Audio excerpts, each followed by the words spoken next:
Hello दोस्तों, मैं उनीश Shukla AK civil academy में आप सभी का स्वागत करता हूं और आज लेके आया हूं सामान्य हिंदी की 5वीं क्लास। आज क्या है, सामान्य हिंदी क्लास की कौन सा 5वां दिन है, जिसमें हम लोग क्या पढ़ेंगे, व्यंजन के बारे में पढ़ेंगे। इससे पहले की क्लास में हम लोगों ने स्वर के बारे में अध्ययन किया था, जो कुछ था उसके बारे में, भेद था, स्वर क्या है, इन सब चीज़ों को डिटेल में पढ़ा है। ठीक है, तो अब हम बात करेंगे किसका, व्यंजन के बारे में बात करेंगे। ठीक है, तो चलिए वीडियो स्टार्ट करते हैं। और एक रिक्वेस्ट है कि फटाफट वीडियो को शेयर कर दीजिए। आप फटाफट वीडियो को शेयर कीजिए, अधिक से अधिक लोगों तक पहुंच जाएगी, ताकि अधिक से अधिक स्टूडेंट इसका फ़ायदा उठा सकें। ठीक है, चलिए स्टार्ट करते हैं वीडियो को।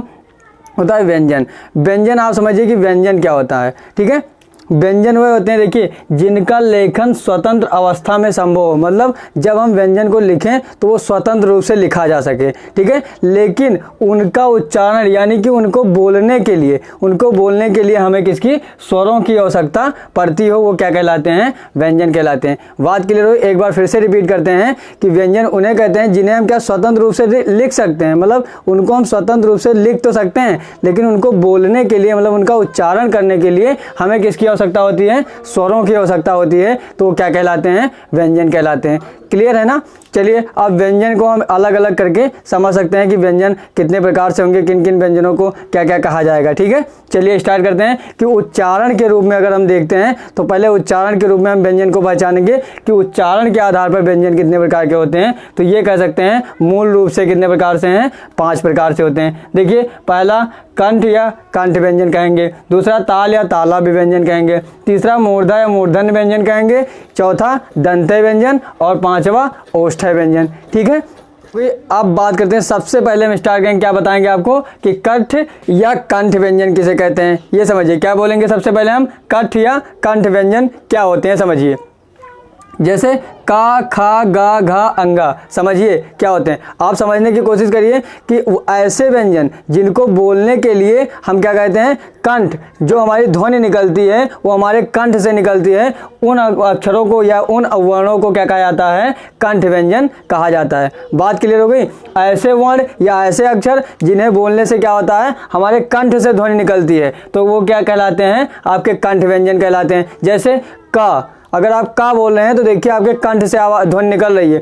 खा बोलेंगे तब भी आपके ध्वनि से निकलेगी, कहाँ से, कंठ से निकलेगी। गा, घा, अंगा, ये सब कहाँ से है, कंठ से ध्वनि निकल रही है, इसलिए इन्हें क्या कहेंगे हम, कंठ व्यंजन कहते हैं। बात क्लियर हो गई। चलिए अगला हमारा आता है ताल या तालव्य व्यंजन। समझिएगा, ताल का मतलब होता है तालु, जो आपके क्या होते हैं, मसूड़े से थोड़ा पीछे होते हैं, उसे क्या कहते हैं हम, तालु या ताल। ठीक है, तो इसे कहेंगे, इसलिए देखिए अब इन वर्णों को हम बोलते हैं जब, तब क्या होती है, जो ध्वनि हमारी आती है वो जीभ की सहायता से कहाँ, ताल यानी ताल से निकलती है। ध्यान से पढ़ेंगे, जैसे चा, छा, जा, झा, इया। इस तरीके से अगर इन वर्णों को हम पढ़ेंगे, इन अक्षरों को पढ़ेंगे, तो हमारी जो ध्वनि निकलेगी वो कहाँ से निकलेगी, हमारे ताल से निकलेगी। इसलिए इन वर्णों को क्या कहते हैं, तालव्य या ताल व्यंजन कहा जाता है। बात क्लियर हो गई। तीसरा हमारा आता है, ध्यान से समझेंगे स्टेप बाय स्टेप। तीसरा देखेंगे, इसके बारे में समझते हैं। तीसरा हमारा होता है मूर्धा या मूर्धन्य व्यंजन। ये क्या होता है, ऐसे वर्ण, देखिए ऐसे वर्ण जिन्हें बोलने पर क्या होती है, जो ध्वनि हमारी होगी, मूर्धा या मूर्धन्य का मतलब होता है मसूड़ा। क्या बोलेंगे, मसूड़े, जो ध्वनि निकलेगी, ऐसे वर्ण जिन्हें बोलने पर हमें क्या होती है, ध्वनि कहाँ से, मसूड़ों की सहायता से निकलती है, उन्हें क्या कहेंगे, मूर्धा या मूर्धन्य व्यंजन कहा जाता है। जैसे देखिए टा, आपकी जो जीभ है वो कहाँ, आपके मसूड़ों में टच कर रही है।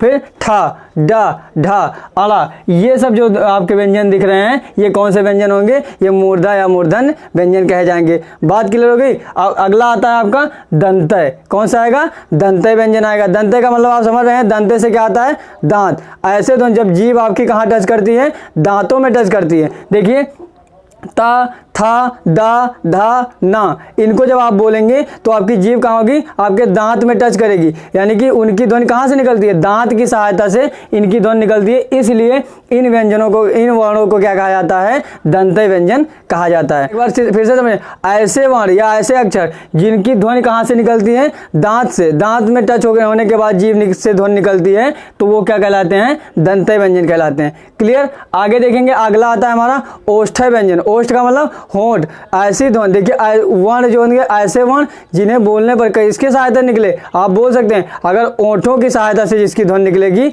वो कौन से व्यंजन कहलाएंगे, ओष्ठ व्यंजन कहलाएंगे। देखिए पा, फा, बा, भा, मा। अगर हम बोल रहे हैं तो ये ध्वनि किसकी सहायता से निकल रही है? हमारे ओंठों की सहायता से निकल रही है, इसलिए इन्हें क्या कहा जाता है? ओष्ठ व्यंजन कहा जाता है। बात क्लियर हो गई? तो ये पांचों आपके क्लियर हो गए। कौन से? कंठ व्यंजन, दूसरा ताल या तालव्य व्यंजन, तीसरा क्या होगा? मूर्धा या मूर्धन व्यंजन, और इसके बाद क्या होगा? दंत्य व्यंजन तथा ओष्ठ्य व्यंजन। ये क्लियर हो गया। अब बात करते हैं, देखिएगा इनको याद रखेंगे। पहला कंठ की वजह से, दूसरा ताल यानी तालु से ध्वनि निकले, और तीसरा यानी मसूड़ों से निकले मूर्धन व्यंजन, और दांतों से जिसकी ध्वनि निकले उन्हें दंत्य व्यंजन, तथा होंठ से जिसकी ध्वनि निकले वो ओष्ठ्य व्यंजन कहलाते हैं। बात क्लियर हो गई? चलिए अब आगे बात करते हैं। ये सब 5-5 होते हैं। देखिएगा सभी की संख्या कितनी है? 5। ध्यानपूर्वक रखेंगे सभी की संख्या। अब बात आते हैं, यहाँ देखेंगे, ध्यानपूर्वक समझेंगे तो सारी चीज़ें बड़े आराम से क्लियर हो जाती है।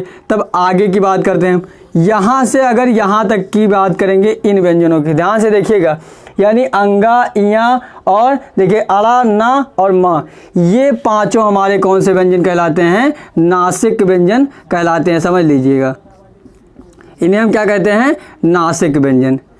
अगर ध्यान से समझेंगे तो सारी चीज़ें ऑटोमेटिक क्लियर, मतलब इन सभी व्यंजनों के जो लास्ट वाले अक्षर वर्ण होते हैं, इन सभी वर्णों को क्या कहते हैं? नासिक व्यंजन कहा जाता है। ठीक, नासिक व्यंजन। अब बात करते हैं, एक व्यंजन और निकल के आता है तथा। अब ध्यान से समझेंगे क्या बात है इसमें। इसको समझने के लिए ये और ये, यानी कि जो ये पूरा का पूरा व्यंजन है, समझिएगा, ये पूरा का पूरा व्यंजन है, इनको हम क्या कहते हैं? ध्यान से समझिएगा, इन्हें हम कहते हैं स्पर्श व्यंजन। ठीक है, ये क्लियर हो गई? स्पर्श व्यंजन, समझिएगा, इन्हें क्या कहते हैं हम? स्पर्श व्यंजन। यानी कि देखिए ये लास्ट वाला जो इसका अक्षर आएगा, ये पांचों के पांचों क्या होंगे? नासिक व्यंजन कहलाएंगे। और इन सभी को यानी टोटल क्या कहेंगे? जो पूरा का पूरा व्यंजन ये आपको दिख रहा है, ये किसे कहा जाता है? किसको कहा जाता है? स्पर्श व्यंजन कहा जाता है। अगर आपसे पूछा गया, ध्यान से देखिएगा, अगर आपसे पूछा गया कि स्पर्श व्यंजनों की संख्या कितनी होती है, तो आप क्या बताएंगे? 25। ध्यान रखिएगा, आप देख लीजिए कि ये टोटल 25 है। 5, 10, 15, 20, 25। ठीक है, अगर पूछा गया कि स्पर्श व्यंजनों की संख्या कुल कितनी होती है, तो क्या बताएंगे आप? 25। ठीक है, तो आप ये ध्यान रखिएगा 25 होती है। और नासिक व्यंजन अंत से होते हैं। बात क्लियर हुई यहाँ तक? अब आगे बात करते हैं। अगला हमारा आता है अंतस्थ व्यंजन। देखिएगा अंतस्थ व्यंजन का मतलब क्या हुआ?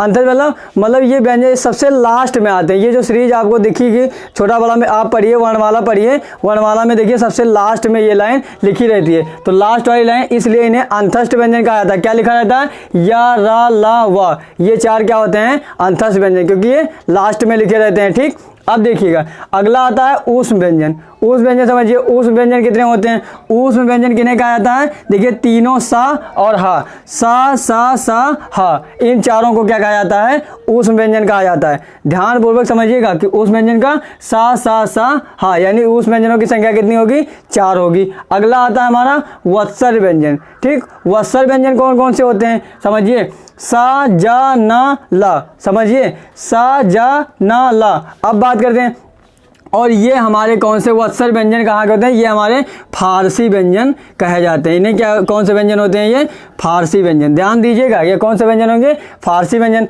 अगला हमारा आता है संयुक्त व्यंजन। देखिएगा संयुक्त व्यंजन कितने होते हैं? केवल 4 होते हैं। कौन कौन से?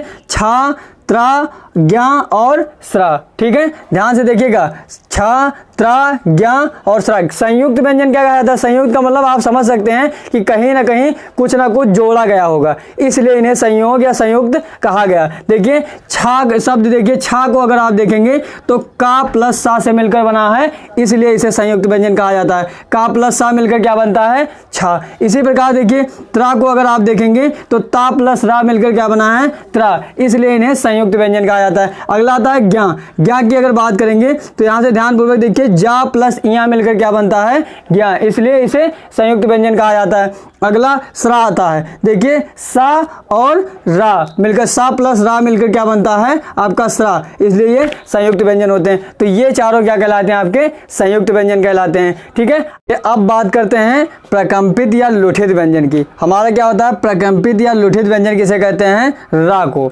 ये बात क्लियर हो गई। रा को क्या कहा जाता है, क्वेश्चन आता है कि रा कौन सा व्यंजन है, तो आप क्या कहेंगे प्रकंपित या लुठित व्यंजन। और ध्यान दीजिए इसके साथ साथ जो हमारा रा है वो आपको ऊपर कहीं दिख रहा है। देखिए ऊपर कहाँ दिख रहा है, अंतस्थ व्यंजन में। तो आप ये ध्यान रखिएगा कि प्रकंपित या लुठित व्यंजन के होने के साथ साथ रा हमारा क्या है अंतस्थ या क्या कहलाएगा अंतस्थ व्यंजन भी होता है, ये ध्यान रखेंगे। अगर हम बात करेंगे पार्श्विक व्यंजन की, इसके बाद आता है हमारा पार्श्विक व्यंजन। पार्श्विक व्यंजन किसे कहा जाता है, ला को। ध्यान से समझिए, ला हमारा कौन सा व्यंजन है, पार्श्विक व्यंजन है। और पार्श्विक व्यंजन होने के साथ साथ देखिएगा यहाँ पे अगर हम बात करते हैं वत्सर व्यंजन की, समझिए वत्सर व्यंजन में क्या दिख रहा है आपको, ला दिख रहा है, तथा आपको अंतस्थ व्यंजन में भी आपको ला दिख रहा है। तो ये समझिए यहाँ पे ये ला इसमें भी दिख रहा है और इसमें भी दिख रहा है, यानी कि और यहाँ पर भी ला है। तो देखिए ला आपका कितने नामों से जाना जाता है, पार्श्विक व्यंजन,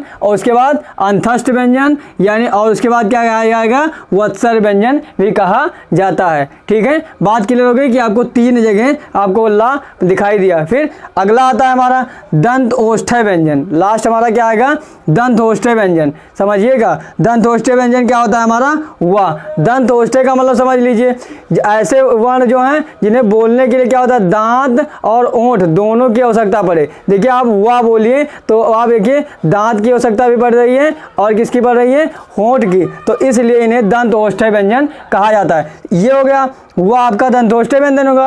अब देखिए इसके बाद दंतोष्ठ्य व्यंजन होने के साथ साथ ये कहाँ पे अंतस्थ व्यंजन में भी होता है। देखिए दंतोष्ठ्य के बाद क्या है वो आपका कहाँ मिल रहा है अंतस्थ व्यंजन। तो इसका 2 नाम देखेंगे, दंतोष्ठ्य व्यंजन भी अगर सही कर सकते हैं ऑप्शन में मिल जाए, और या अंतस्थ व्यंजन भी कहा जाए तो वहाँ भी आप कह सकते हैं, लिख सकते हैं। ठीक है, बात क्लियर हो गई। अगला हमारा आता है स्वर यंत्रीय व्यंजन। देखिएगा लास्ट हमारा क्या आता है स्वर यंत्रीय व्यंजन, किसे कहते हैं, हा को। ठीक है, स्वर यंत्रीय व्यंजन यानी कौन सा है हमारा, हा। अब यहाँ देखिए कि यहाँ पे ऊष्म व्यंजन में भी किसे कहा गया है, हा को। तो आपको हा 2 तरीके से जाने जाते हैं, कौन कौन से, एक तो ऊष्म व्यंजन भी कहा जाता है और दूसरा इनको स्वर यंत्रीय व्यंजन भी कहा जाता है। ध्यान से समझिएगा। तो ये बात क्लियर हो गई कि कौन से व्यंजन कहाँ कहाँ मिलते हैं, बात क्लियर हो गई।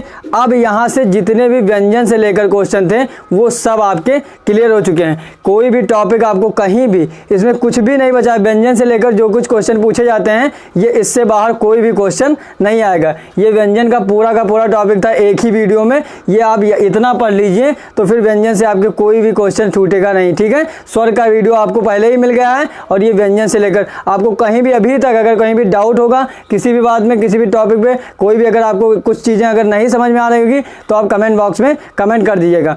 और आपसे रिक्वेस्ट है कि आप अगर पढ़ने बैठे हैं, सचमुच पढ़ाई कर रहे हैं, तैयारी कर रहे हैं, अच्छे मन से तैयारी कर रहे हैं, ईमानदारी कर रहे हैं अपने साथ, तो आप रफ और पेन लेकर जरूर बैठिए तथा वीडियो को अधिक से अधिक शेयर कर दीजिए ताकि अधिक से अधिक स्टूडेंट इसका फ़ायदा ले सकें। आपको कहीं भी दिक्कत हो, कहीं भी आप बेहिचक कमेंट करिए। ठीक है, तो और आपसे रिक्वेस्ट है कि वीडियो को अधिक से अधिक शेयर करिए। अगर चैनल पे पहली बार आए हैं, अगर पहली बार वीडियो देख रहे हैं तो चैनल को सब्सक्राइब अवश्य कीजिए तथा बेल आइकन को दबाइए, जिससे जब भी वीडियो अपलोड की जाए तो आसानी तक आपके मोबाइल फ़ोन पर नोटिफिकेशन पहुंच सके। Thank you class.